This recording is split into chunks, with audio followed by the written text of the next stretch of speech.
body, first step. And then the soul is not agreeing that he is dead.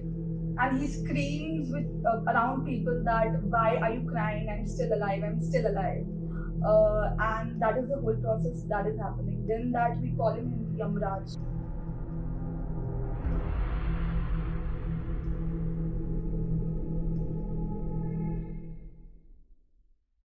Hello everyone and welcome to the first episode of Unheard Mysteries presented by BDI cohort of Universal AI University.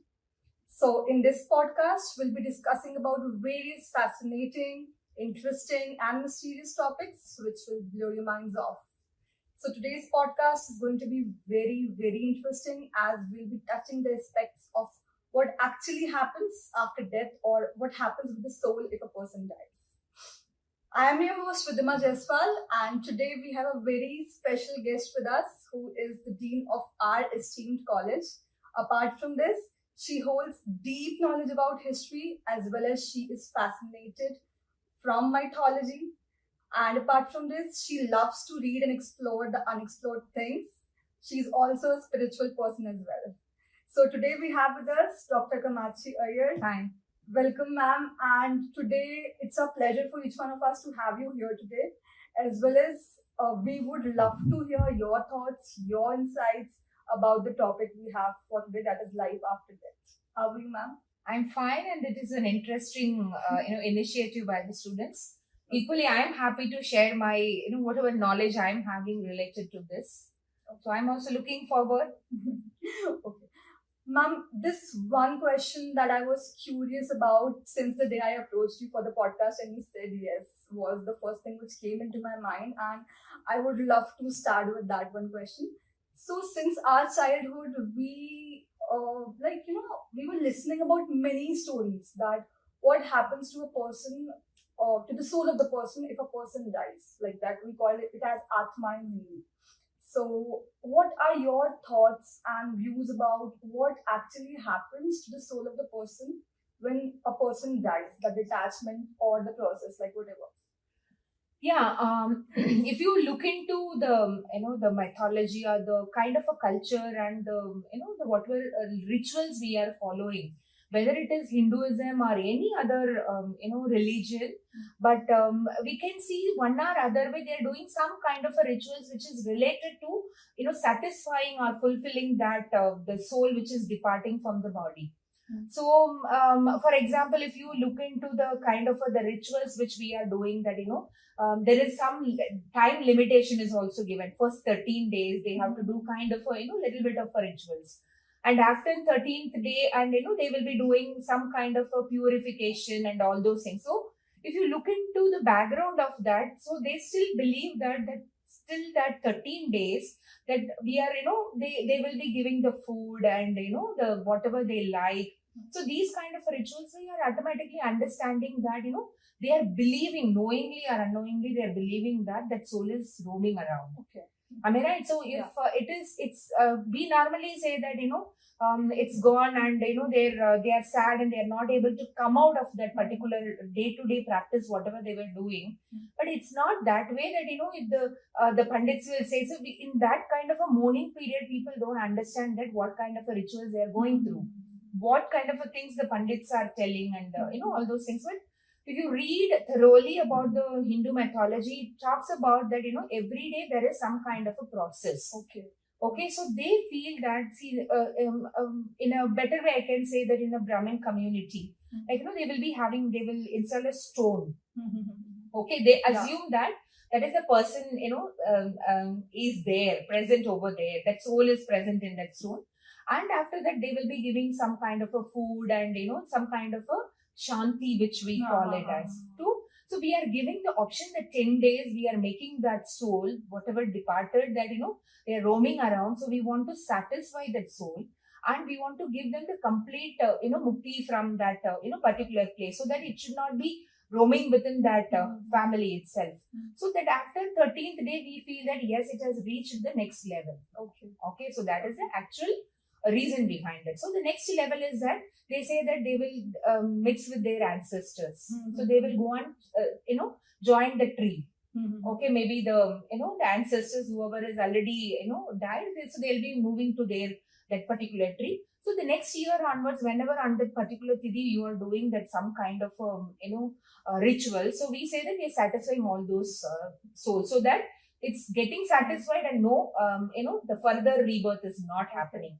So this is, so automatically we understand that there is a rebirth, or the soul is not completely departed and getting a moksha. And that is what I feel that in every even in Christianity, if you see that the Jesus, after its soul departed, and that we have studied all those things. So in every community, I feel that there are certain beliefs. There is, the soul is getting departed, but somewhere we have to satisfy that. If it is not getting satisfied, that maybe in a one or other way we can feel it that it's still present around. Okay, all right.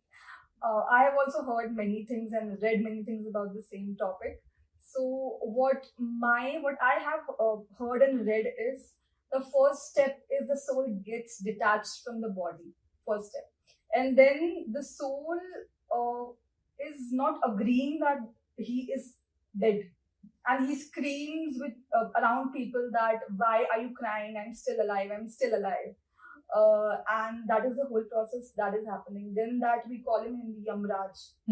Yamraj aate hain, unhe leke jate hain, and then they meet their ancestors and the people who are in the beside the bodies, or who are sitting there. So unhe bhi, like they should feel that forgiveness, or they should feel happy about that soul, and unhe negative that us soul ke liye negative feeling nahi hona chahiye. This also, I would also agree to that. Whenever this kind of a things happen, see, forget about the forgiveness and all those things. But if you look into it, that always we talk only positive about anybody's death. You just think this is psychology of a person. Even though it's a cruel person, but normally the tendency is that we have never seen that it's good that person has gone. Very few people will say that the hardly that they are completely struggling because of that person. But otherwise, which I have observed, and you might have observed also, that once when they are dying, then only people will start observing their positive side. This is a general psychology. Maybe it is created in that way only, that we should remember and give them that kind of a satisfaction that yes, I have done something good. Okay, so this is the human psychology, or it is something related to that myth, whatever we call it, the superpower is creating that kind of a thought process within ourselves, that we talk only the good things about the person. So this happens so that and the kind of what we are telling, we want, see, even though sometimes we say that whatever you like, I'm not going to provide you, but after the death we always, I could have given this. So we do all those things, so to satisfy and allow that soul to move ahead. Okay. So ma'am, as you mentioned this word rebirth, we also call it as punarjanam. And many people believe that the reborn souls, they have the same traits of their ancestors.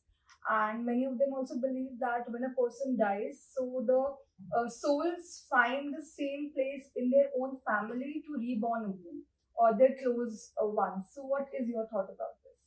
Yeah, this also I heard from many people, as well as we have read it in the the mythological stories, whatever we have gone through.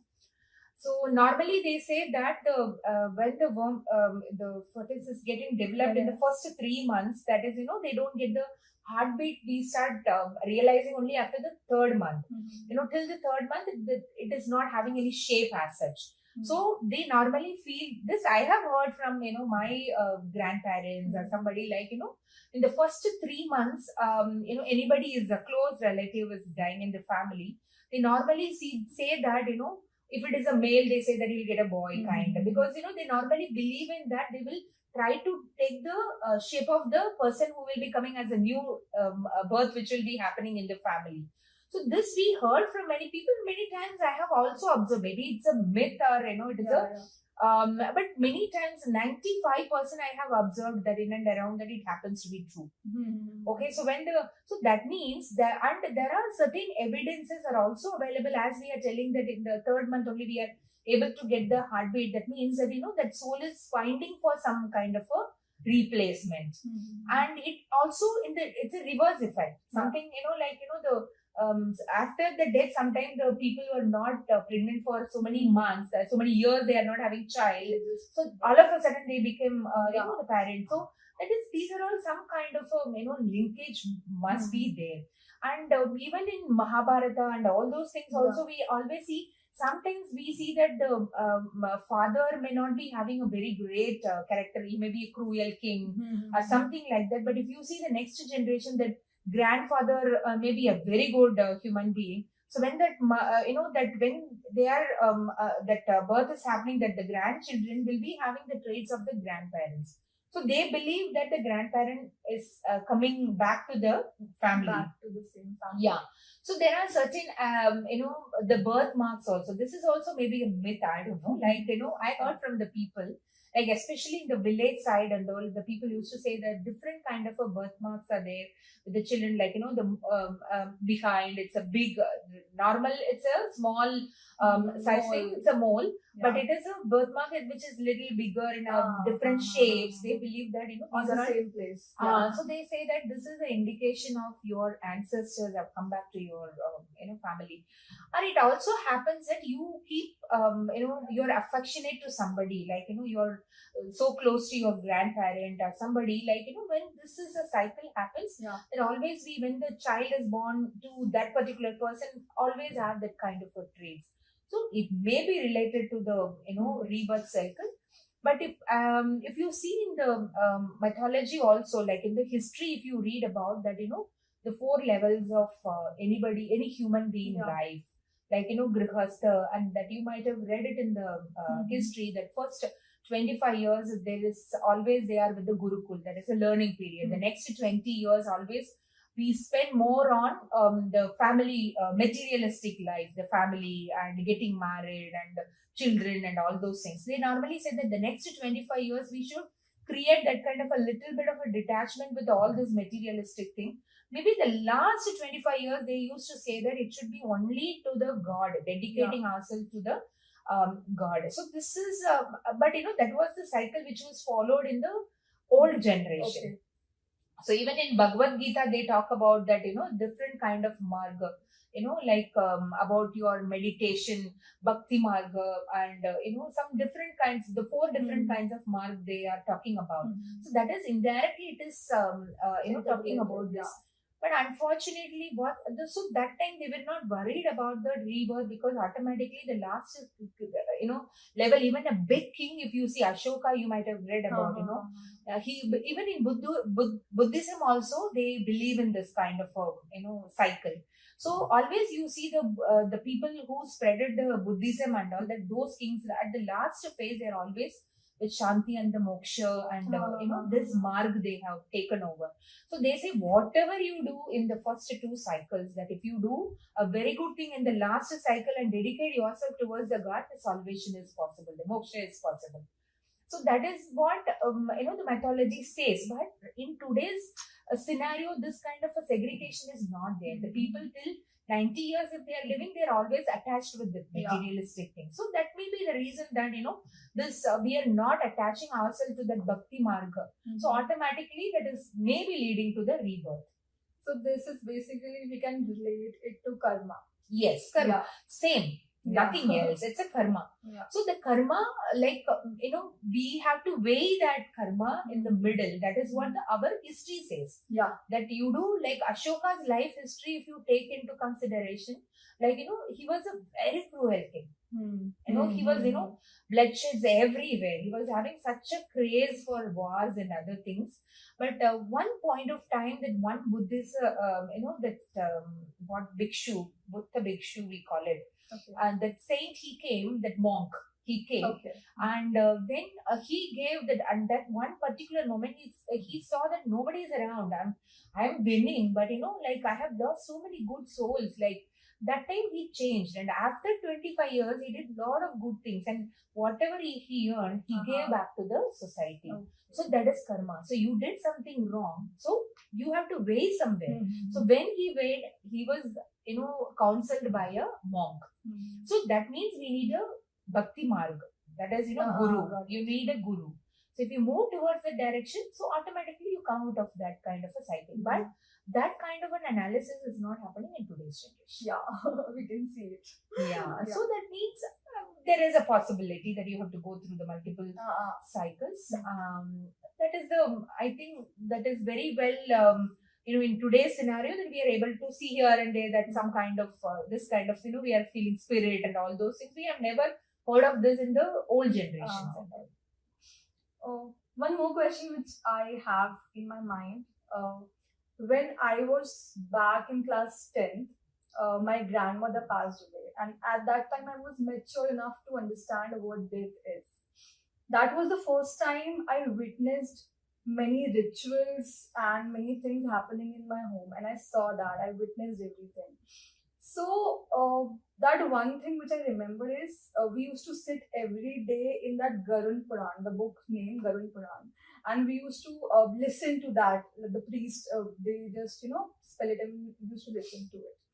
So I'm not sure about everything. Like I don't remember so much, but according to me, how much I remember was that in that book, everything is written, like why we do those rituals and what is the reason behind it and what is that soul feels like, what does that soul feels from the detachment till it goes up, and the meaning of the rituals, how it is to be done.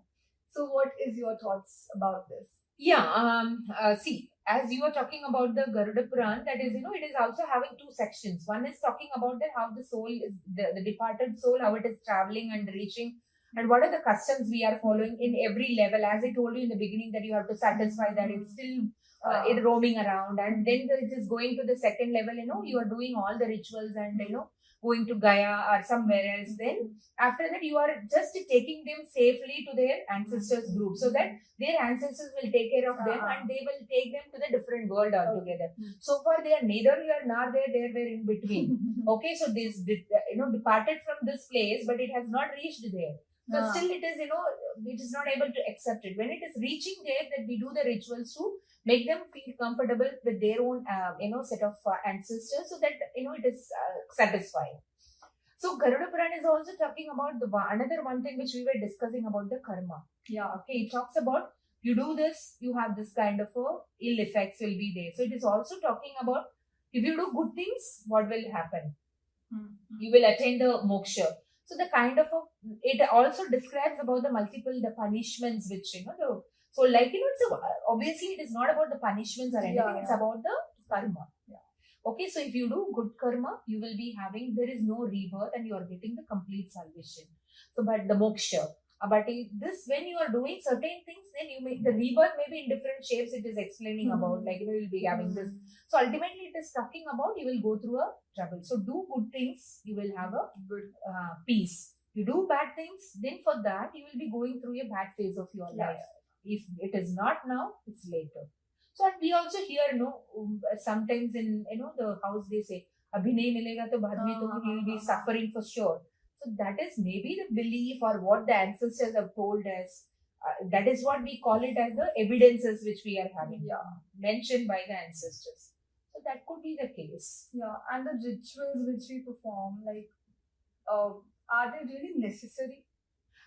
See, that's what I told you, that this is a question many times. Even the modern generation people talk about that, the parents are good. That time you have to take care of the parents. After they want to do all those things and, But if you look into the Brahman, the culture and, they say that it is, you ignore and daily you don't do puja. That is, the daily you don't go to temple. That is, you're not doing it's okay. But, you have to do these kind of rituals because it is about the soul which is getting departed, that it's always mandatory. This is what I read from the Brahmin, the culture, whatever scripts we are having. So anything else you are ignoring is okay, but this we have to follow. So if you really understand and read that the Charitra, the Bhagavad Gita, and the kind of rituals whatever we are do Bhagavad, you read all those things, it will be talking about why we have to do this and what is the meaning behind this ritual. So no rituals are created without any meaning. So even though you mantra whatever they are talking about, the mantras are different. If you see it's what we call it shubh and ashubh, that mantras are also different. And what kind of a materials they are using, this is also little amanishya, we call it, normal materials we don't use, they use black till and different kind of things so that is also something related to that satisfying that spirit. So you learn to the mantra also, it always talks about that you have this ancestors and this is the link which we are telling that soul there is a link. When you go up, look for this link. Okay, we give the some domain name we are giving to the people, like somebody is going to the next city, you will be telling this is the address, you go and meet this person kind. So we have seen that the mantra, when they are talking about it, is having certain kind of the people who already died in that particular family. That is, they give for the if somebody is a lady's mother, mother's mother. So they use the 3 generation name when they are doing the ritual. So they are telling that this is the card you take, this is the visiting card. Go and meet them there. So you get settled over there. So that kind of a situation it is. And as you said that if the soul doesn't meet the ancestors, so that's always in between somewhere. Yeah, but if you follow the rituals thoroughly, so that is, see, the first thing, as I told you, that it will, even in the 13 days, then it is looking for a possible way to stay back in that family. So that's what I was telling, that the empty, the fertility which we talk about, that is, somebody is pregnant and just 2 months, 1 month is over. So it looks for, okay, I have an opportunity, it escapes from there. Okay, so that is one. The second level, you do all these rituals properly, however they are talking about, then they are automatically, it is you satisfy that soul, then it is going back to its own ancestor. If it is not satisfied, still it is not found any kind of a way out, maybe, it is an unsatisfied soul, maybe, roaming around that we hear, but as a person, I feel it's a myth. When you have a belief on the God and, for the good deeds and all, I feel that, that is not going to affect any person. But maybe it is true that, unsatisfied soul may be waiting for the complete things to get settled. Yeah, because we have heard a lot of times that if the soul is not satisfied or something bad has happened to that soul in the previous life, so it's not possible for that soul to leave the grounds and go up, because there is a sense of anger and revenge in the soul.